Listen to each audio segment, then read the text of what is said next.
The Fractured Mirror, a speculative analysis of a Confederate victory. Introduction, The Unmaking of a Nation. The American Civil War, 1861-1865, is widely regarded as the crucible that forged the modern United States.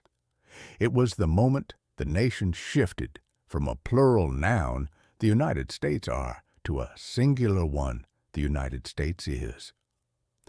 To consider a timeline where the Confederate States of America, CSA, achieved independence is to look into a fractured mirror, a world where the American century never occurs, where the Monroe Doctrine collapses, and where the trajectory of human rights and global democracy is radically altered. In this speculative analysis, we assume that the South did not conquer the North, an outcome that was never their strategic goal, but rather achieved a victory of exhaustion. Perhaps General George McClellan defeated Abraham Lincoln in the election of 1864 on a peace platform. Or perhaps a decisive Confederate victory at Antietam or Gettysburg led to formal recognition by Great Britain and France. The result is the Treaty of Washington in 1865, formally recognizing the independence of the Confederate States of America. What follows is an exploration of the geopolitical, economic, and moral consequences of this great divorce, spanning from the immediate aftermath into the modern era. Part 1. The Geopolitics of a Balkanized North America, 1865-1900. The immediate consequence of Southern independence would be the death of the Manifest Destiny ideology as a unified continental project. Instead of a single hegemon dominating the Western Hemisphere, North America would devolve into a competitive multipolar power keg, similar to Europe. The death of the Monroe Doctrine, the most immediate casualty of the war, would be the Monroe Doctrine. During the actual Civil War, France installed a puppet emperor, Maximilian, in Mexico. In our timeline, the victorious Union massed troops on the border in 1865, forcing the French to abandon Maximilian. In a timeline where the CSA wins, the outcome is starkly different. The Confederacy, eager for allies, would likely form a strategic partnership with the French Empire in Mexico.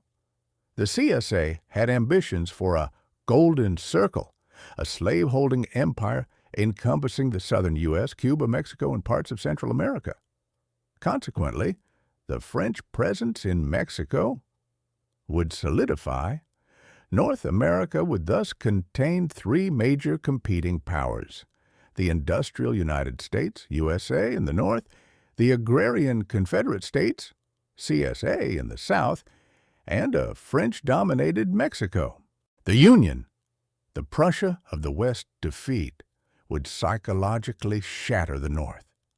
The United States would be stripped of its southern territories, humiliated, and economically severed from the Mississippi River's mouth. This trauma would likely lead to a surge of revanchism, the political manifestation of the will to reverse territorial losses, similar to France after the Franco-Prussian War. The USA, desperate to prevent further disintegration, would likely turn towards centralization and militarization. The post-war North would not be the optimistic land of opportunity, but a grim, fortified industrial state, the Prussia of the West.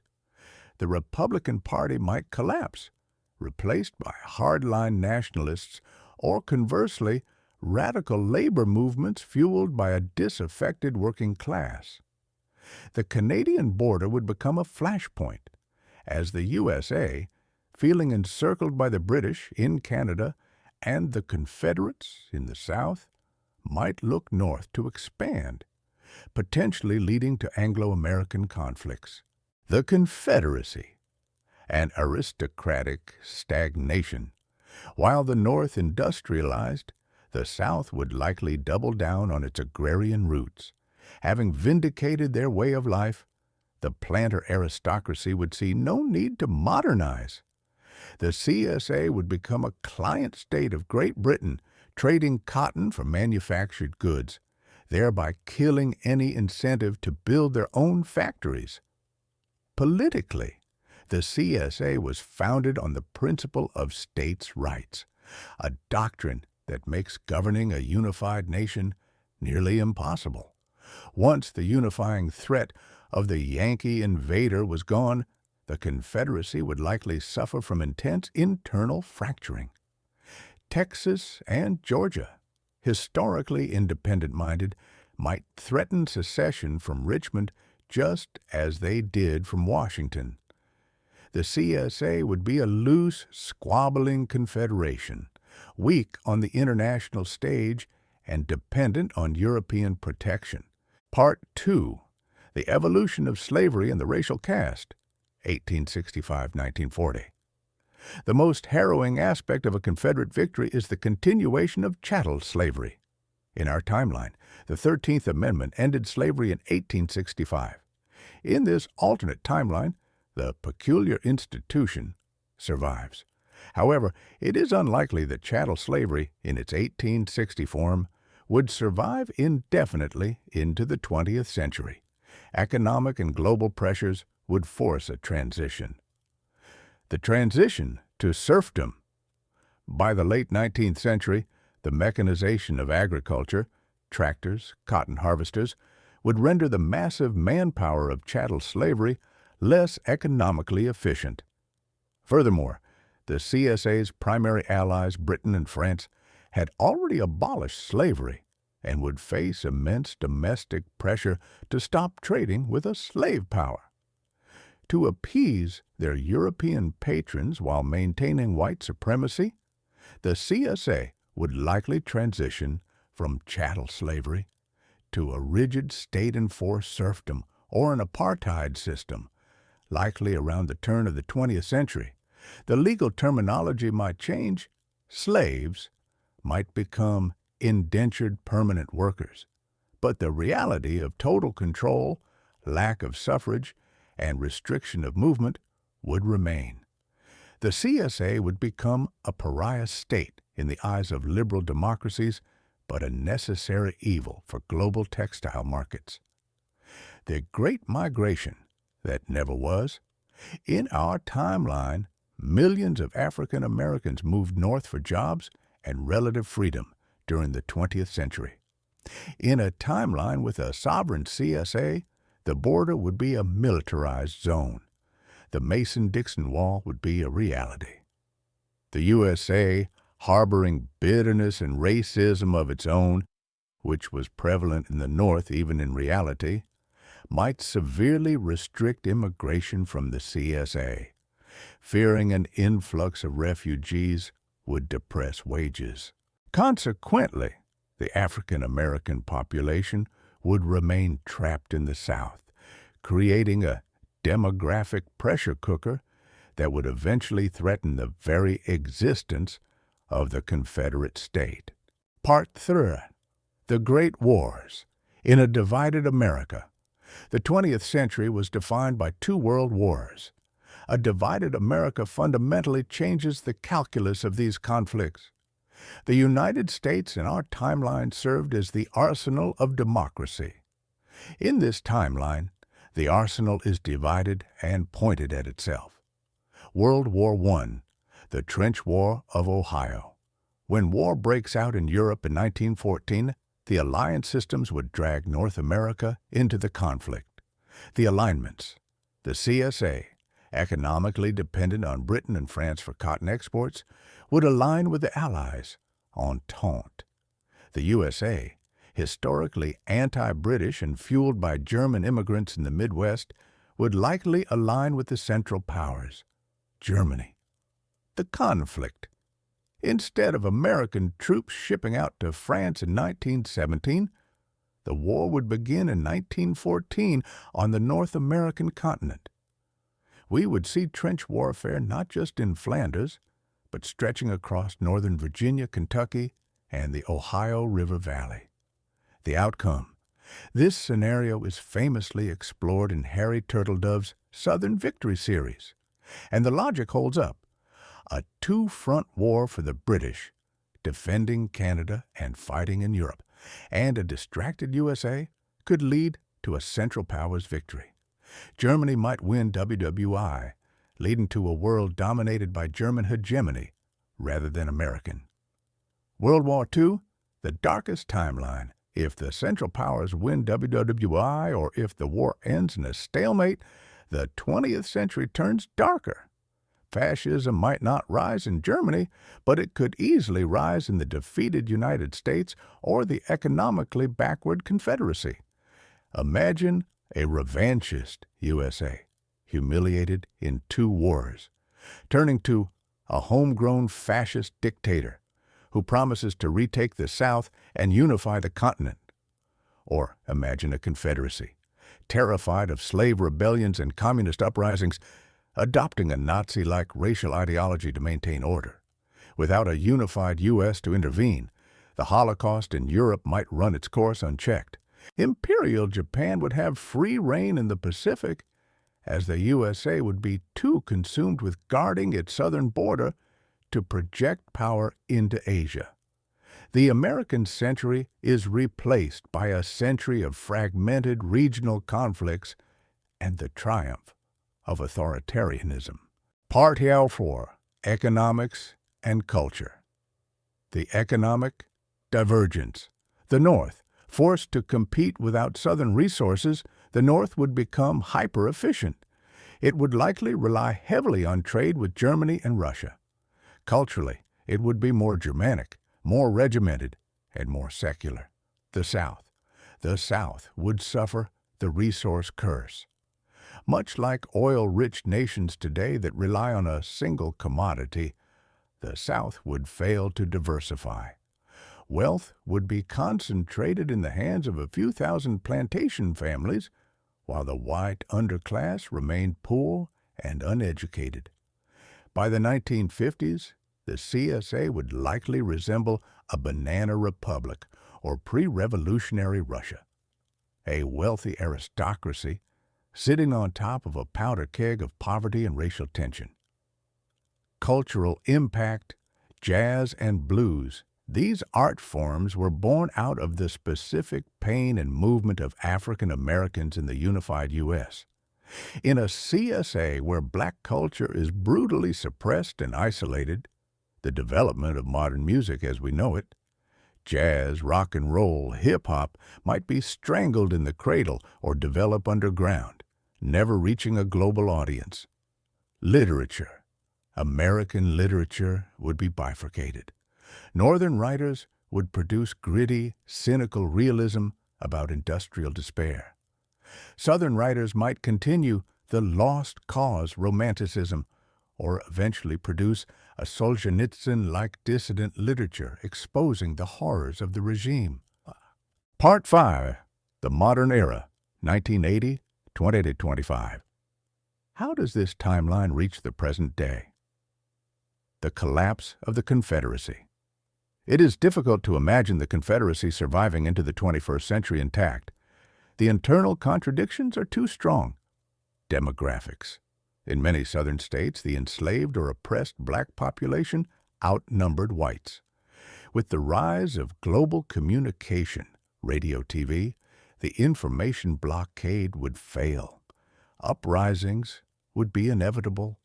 Economics. As the world moved to a digital service economy, the agrarian South would collapse. Global sanctions. Eventually, the world would turn against the CSA. Similar to South Africa in the 1980s, the CSA would face global boycotts. We might envision a Confederate Spring in the 1990s, a violent revolution, or a negotiated transition to majority rule, perhaps brokered by the USA and the UN. The result would be a fractured, impoverished nation trying to rebuild, similar to post-Soviet states. The Cold War that never was without a unified USA to counter the Soviet Union, assuming the USSR still forms. The 20th century might have been dominated by Soviet expansionism. However, It is more likely that without the U.S. intervention in WWI, the Bolshevik Revolution might have played out differently, or Imperial Germany might have crushed it. If a Cold War did occur, it might have been between the German Empire, Europe, and the United States, North America, versus the British Empire. The world today. In 2025, if the South had won, living standards, the North American standard of living, would be significantly lower. The synergy of the unified U.S. economy, Southern resources, Northern industry, Western agriculture, was the engine of global wealth. Broken apart, both nations are poorer. Civil rights. The concept of universal human rights would be far weaker globally. The U.S. civil rights movement inspired the world. Without it, racial hierarchies might remain more normalized in global politics. Geopolitics. The United States would be a regional power, not a superpower. It would possess nuclear weapons, directed primarily at Richmond and Atlanta. The border would remain one of the most heavily fortified places on Earth. Conclusion. The tragedy of division. To contemplate a Confederate victory is to realize that the Union was not merely a political arrangement, but a force multiplier for human progress. A victory for the South would have preserved a horrific moral evil, slavery, for decades longer.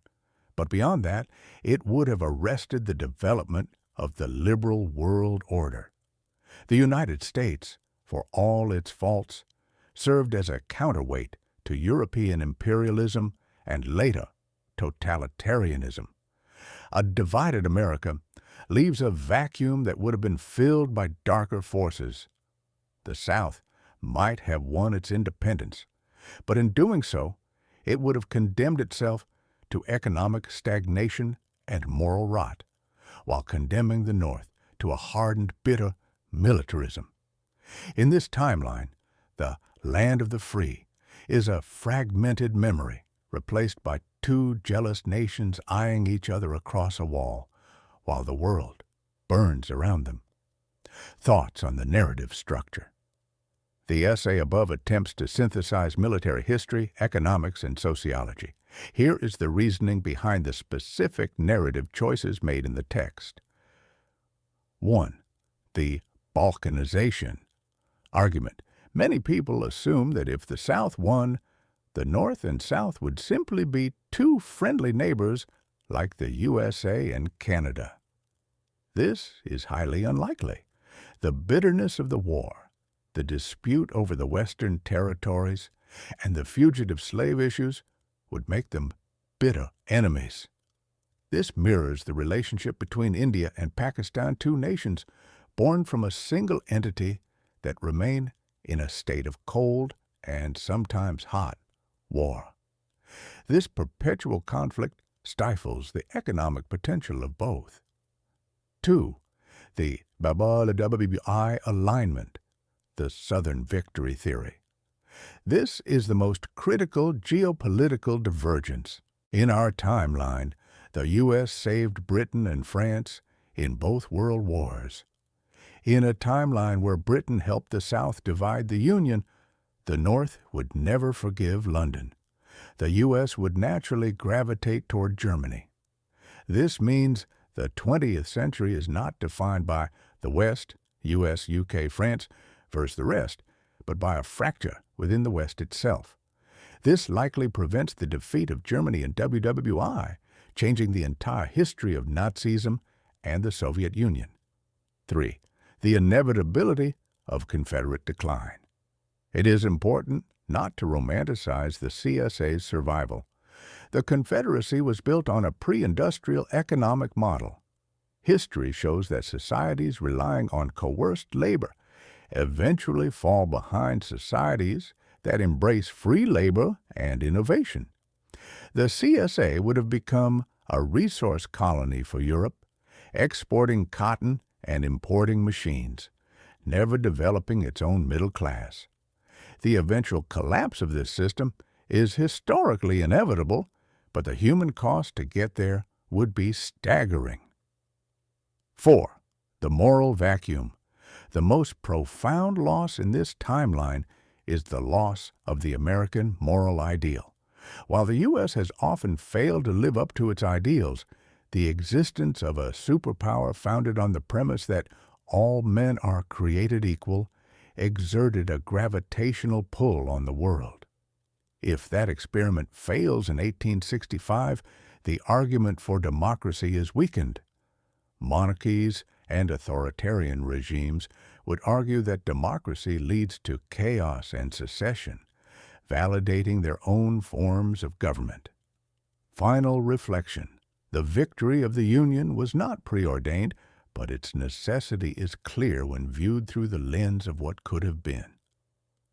The what-if of a Confederate victory is not a fantasy of moonlight and magnolias, but a cautionary tale of a world where democracy fails, slavery endures, and the American dream dies in the cradle.